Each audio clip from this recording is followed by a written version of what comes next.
Continuous learning is at least the minimum requirement for success in any field। ऐसा कहना है दुनिया के सबसे प्रभावशाली एंटरप्रेन्योर स्टीव जॉब्स का, जिन्होंने अपने संघर्ष के दम पर वह मुकाम हासिल किया जो हर किसी की बस की बात नहीं। आज आईफोन, आईपैड, आईमैक और मैकबुक के बारे में तो हम सभी जानते हैं, पर इनको बनाने वाले स्टीव जॉब्स की कहानी में कितनी मुश्किलें और कठिनाइयां थी, ये बहुत कम लोग जानते हैं। तो आज की इस वीडियो में हम शुरू से जानेंगे स्टीव जॉब्स की लाइफ जर्नी के बारे में। तो दोस्तों, इस वीडियो को अंत तक देखना ना भूलें कि किस तरह से स्टीव जॉब्स ने दुनिया की सबसे बड़ी कंपनी एप्पल की शुरुआत की, जो कि इतिहास में सबसे पहली $1 ट्रिलियन की कंपनी बनी, जिसे फोर्ब्स द्वारा वर्ल्ड मोस्ट वैल्यूएबल ब्रांड का भी खिताब मिला। स्टीव जॉब्स का जन्म 24 फरवरी 1955 को कैलिफोर्निया के सैन फ्रांसिस्को शहर में हुआ था। स्टीव जॉब्स का पूरा नाम स्टीव पॉल जॉब्स था। स्टीव के पिता अब्दुल जंदाली और माता जोएंग एक अनमैरिड कपल थे, जिन्होंने स्टीव को जन्म दिया था, और इसीलिए जन्म के बाद स्टीव को किसी को गोद देने का फैसला किया। स्टीव को गोद देने के लिए जिस कपल को चूज किया गया था वे पढ़े लिखे अमीर थे, लेकिन अचानक उन्होंने स्टीव की जगह किसी लड़की को गोद ले लिया। उसके बाद स्टीव को पॉल और क्लारा ने अडॉप्ट करा। स्टीव की बायोलॉजिकल माँ चाहती थी कि उनके बेटे को गोद लेने वाला पेरेंट्स ग्रेजुएट हो, जबकि पॉल एक मैकेनिक और क्लारा एक अकाउंटेंट थी, और दोनों ने ही अपना कॉलेज कंप्लीट नहीं करा था। पर दोनों ने स्टीव की बायोलॉजिकल माँ से वादा किया कि स्टीव को वो यूनिवर्सिटी जरूर भेजेंगे। स्टीव अपने नए परिवार के साथ 1961 में कैलिफोर्निया के माउंटेन व्यू में शिफ्ट हो गए, और वहीं स्टीव के पिता ने अपना एक गैराज खोला, जहां स्टीव भी अपने पिता के काम में हाथ बटाते थे। और यहीं से शुरू होता है स्टीव जॉब्स का सफर एज ए इनोवेटर। वैसे स्टीव की प्रारंभिक शिक्षा मोंटा लोमा स्कूल से हुई, और फिर बाद में हाई स्कूल की पढ़ाई कूपर टीनो जूनियर हाई स्कूल से प्राप्त की। वैसे आपको बता दूं कि स्टीव जॉब्स जब छोटे थे तभी वे अपने पावर और पोटेंशियल को समझ चुके थे, और वे इतने बुद्धिमान थे कि उनके तेज दिमाग की वजह से उनके स्कूल टीचर द्वारा उन्हें बड़ी क्लास में प्रमोट कर रहे थे। वैसे स्टीव जॉब्स जब 12 साल के थे तब HP के फाउंडर बिल हेलवेट ने इनको समर इंटर्नशिप पे रख लिया था। 1972 में स्टीव ने अपने कॉलेज की पढ़ाई के लिए ओरेगन के रीड कॉलेज में एडमिशन ले लिया, जो कि वहाँ की सबसे महंगी कॉलेज थी, और वहाँ का फी भी बहुत ज़्यादा था, जिसके वजह से उनके माता पिता हर प्रयासों के बावजूद भी उनकी फी नहीं भर पाते थे। फिर उन्होंने फी भरने के लिए वीकेंड्स में कोल्ड ड्रिंक के बोतल बेचना स्टार्ट कर दिया, और पैसों की कमी के कारण पास के मंदिर में जाकर वहां मिलने वाले मुफ्त खाना खाने लगे। इतना कुछ करने के बाद भी उनकी पूरी फी नहीं जुट पाती थी, और अपने माता पिता को कड़ी मेहनत करता देख उनसे रहा नहीं गया, और उन्होंने 6 महीना बाद ही कॉलेज से ड्रॉप आउट करने का फैसला किया। लेकिन कॉलेज से ड्रॉप आउट करने के बावजूद भी वे कॉलेज जाते रहे, क्योंकि उन्हें कैलीग्राफी की क्लासेस करने में बहुत मजा आता था, और उन्होंने कैलीग्राफी को बहुत अच्छे से सीखा, और ये स्किल्स तब काम आई जब उन्होंने एप्पल शुरू की, और आज इसी कारण हम अपने पर्सनल कंप्यूटर में इतने सारे फॉन्ट का यूज कर पाते हैं। 1974 में आध्यात्मिक ज्ञान की खोज में स्टीव जॉब्स अपने कुछ रीड कॉलेज के दोस्तों के साथ कारोली बाबा से मिलने भारत आए, किंतु वे कारोली बाबा के आश्रम पहुंचे तो उन्हें पता चला कि उनकी मृत्यु 1973 में ही हो चुकी थी।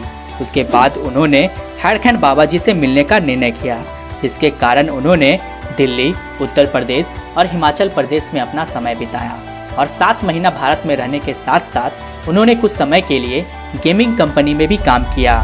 जब स्टीव जॉब्स भारत से अमेरिका लौटे तब 1976 में अपने स्कूल के दोस्त स्टीव वोजनियाक के साथ मिलकर अपने पिता के गैराज में अपने कंपनी एप्पल कंप्यूटर इंक की शुरुआत की।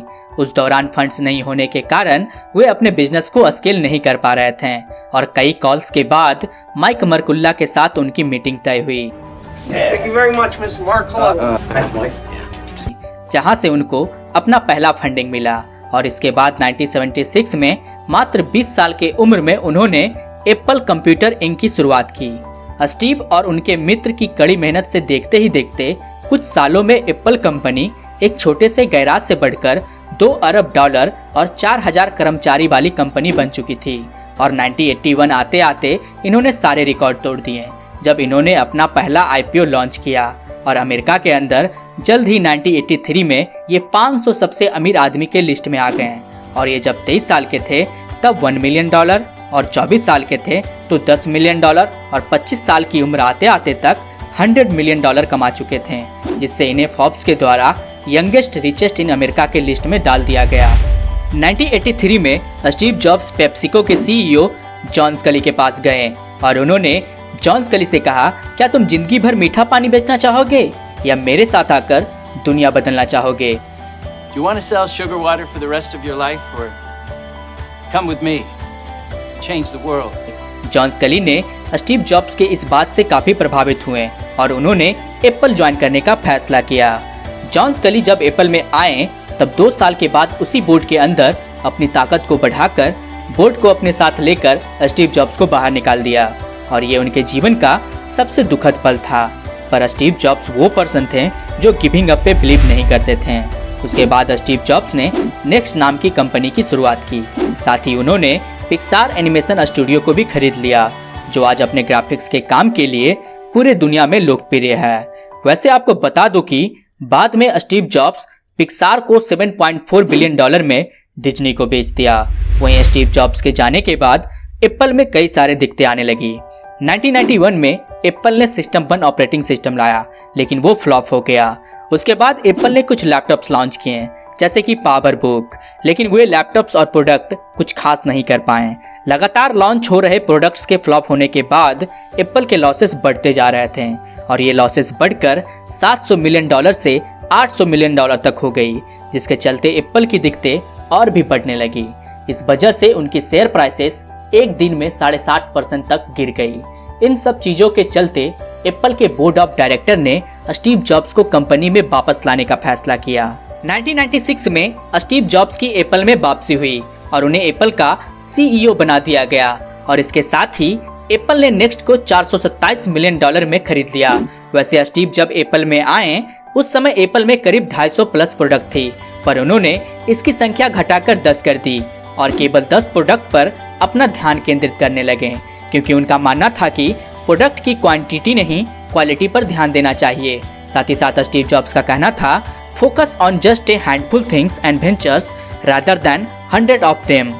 1998 में उन्होंने iMac को बाजार में उतारा, जो लोगों के बीच काफी लोकप्रिय हुआ। 2001 में iPod बनाया, 2007 में iPhone और 2010 में उन्होंने iPad भी तैयार किया। वहीं iPhone इलेक्ट्रॉनिक की दुनिया में रेवोल्यूशनरी प्रोडक्ट साबित हुआ और दुनिया भर में सबसे ज्यादा बिकने वाला कंज्यूमर प्रोडक्ट बना। Let's free up the space for what matters the most. Steve jobs का एक बड़ा फोकस था कि वो हर चीज को मिनिमल रखने की कोशिश करते थे, जैसे कि उन्होंने अपने पैकेजिंग पे भी यही किया और एप्पल ने पहली बार पैकेजिंग को चेंज किया था। इन्होंने मिनिमल यूज ऑफ कलर किया, डिजाइन को सिंपल रखा, बॉक्स को इतना नीट एंड क्लीन किया कि एवरी कॉर्नर बाज परफेक्टली प्रिसाइज। स्टीव जॉब्स छोटे छोटे बातों पे बहुत ही ज़्यादा ध्यान देते थे। वैसे हर कंपनी के अंदर डिजाइन की टीम होती थी, लेकिन एप्पल के अंदर डब्बा खोलने की टीम उन्होंने बनाई, जिसका मात्र एक ही काम था, बॉक्स खोलने के यूजर एक्सपीरियंस को बेहतर करना और साथ ही साथ बॉक्स का शेप, साइज, एंगल और टेपिंग। इस तरह से उन्होंने अपने होल यूजर एक्सपीरियंस को इम्प्रूव किया, यहाँ तक कि उनकी office space, stores, walls, desk और शेल्फ्स के कलर को भी व्हाइट रखा, बिल्कुल नीट एंड क्लीन। अगर आपने एप्पल के स्टोर से कुछ खरीदा होगा तो आपने भी ये सब चीजें जरूर एक्सपीरियंस किया होगा। Great leader build their great businesses not by understanding technology, by understanding their consumer. उसी पे फोकस करूंगा जो सबसे ज़्यादा जरूरी है। उन्होंने अपने मार्केटिंग प्लान में भी वही किया, जहां एक तरफ उनके कंपटीटर्स अपने प्रोडक्ट को प्रमोट करने के लिए कई चीज़ों को एक साथ बता रहे थे, जैसे कि my laptop is fast, super light, fastest processor, पर वहीं स्टीव जॉब्स अपने प्रोडक्ट को एक लाइन में प्रमोट करना पसंद करते थे। जैसे कि उन्होंने 2011 में मैकबुक एयर को लॉन्च करते वक्त उन्होंने सिर्फ एक बात कही, the world's thinnest notebook, that's it. और एप्पल हमेशा से अपने ब्रांड की पावर को बिल्ड करना चाहता था, इससे उसकी वैल्यूएशन बढ़ी और यही कारण था एप्पल फास्टेस्ट $1 ट्रिलियन की कंपनी बनी और बाद में $2 ट्रिलियन वाली कंपनी।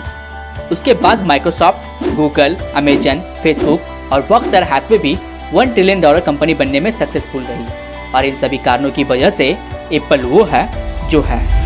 स्टीव जॉब्स का मानना था कि कोई भी दिन उनके जीवन का आखिरी दिन बन सकता है इसलिए हर दिन को उन्होंने ऐसे जिया जैसे कि वे उनका आखिरी दिन हो। वे हर रोज ऐसा करते थे जिससे वो अपने मरने से पहले पूरा करना चाहते थे। और फिर एक दिन उन्हें पता चला कि उन्हें पैनक्रेटिक कैंसर है, जिसके लिए उनकी सर्जरी भी हुई। पर किसी ने सही कहा है कि मौत हमारे जीवन का एक कड़वी सच्चाई है, ये हर किसी को मिलती ही है। और फिर 5 अक्टूबर 2011 को स्टीव जॉब्स की मृत्यु हो गई और विश्व ने एक कमाल के इनोवेटर को खो दिया। लेकिन आज भी उनकी लोकप्रियता पहले की तरह बरकरार है। अगर स्टीव जॉब्स के निजी जीवन के बारे में बात की जाए तो उन्होंने 25 साल की उम्र में लॉरेन पॉवेल से शादी की और उनके 4 बच्चे हुए, लीजा, रीड, एरिन और ईव। दोस्तों, स्टीव जॉब्स की ये बायोग्राफी आपको कैसी लगी हमें कमेंट करके जरूर बताएं। इस वीडियो को लाइक करके आप हमारा मनोबल बढ़ा सकते हैं। अगर आप चैनल पे नए हैं तो चैनल को सब्सक्राइब करना ना भूलें।